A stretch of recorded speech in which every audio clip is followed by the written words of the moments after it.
7,7 milliards d'euros de déficit pour la Banque de France. En théorie, ces résultats ne posent pas de problème. En 2024, la Banque de France a enregistré des pertes à hauteur de 7,7 milliards d'euros. Alors que ce déficit aurait pu être encore plus important, quelles en sont les raisons et faut-il s'en inquiéter?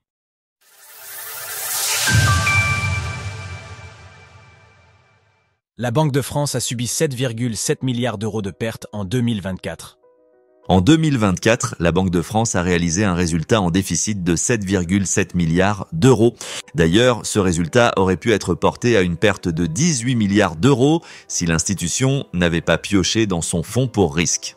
Malgré ce montant inquiétant, le gouvernement semble ne pas y voir de signal d'alarme dans un article sur le sujet paru ces derniers jours sur le média étatique Vie Publique.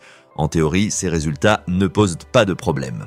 L'objectif des banques centrales de la zone euro est de combattre l'inflation, pas de faire des bénéfices. Ainsi, l'article se veut rassurant, puisqu'après tout, les banques centrales allemandes, italiennes, belges, hollandaises et même la Banque centrale européenne, BCE, ont elles aussi subi un déficit l'année dernière.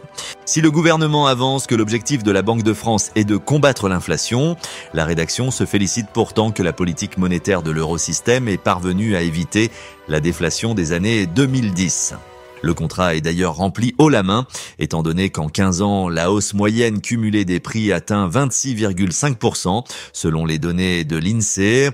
Parmi les raisons des résultats en baisse de la Banque de France ces dernières années, 2 éléments sont mis en avant. D'une part, il y aurait la hausse des taux sur les réserves bancaires visant à lutter contre l'inflation, dont la guerre en Ukraine serait la cause. Par ailleurs, une baisse de la rémunération des titres de la Banque de France est aussi mise en avant.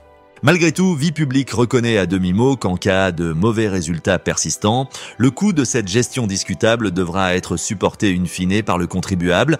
Cependant, quand une banque centrale enregistre des déficits, c'est une ressource en moins pour le Trésor qui, pour la remplacer, doit arbitrer entre une hausse des impôts, une baisse des dépenses ou l'emprunt sur les marchés.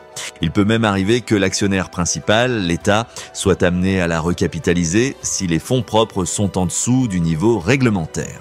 Malgré tout, l'institution a fait valoir ses réserves d'or qui se sont fortement valorisées ces dernières années grâce à la hausse des cours. En mai 2023, les stocks d'or de la Banque de France étaient estimés à 2436,8 tonnes.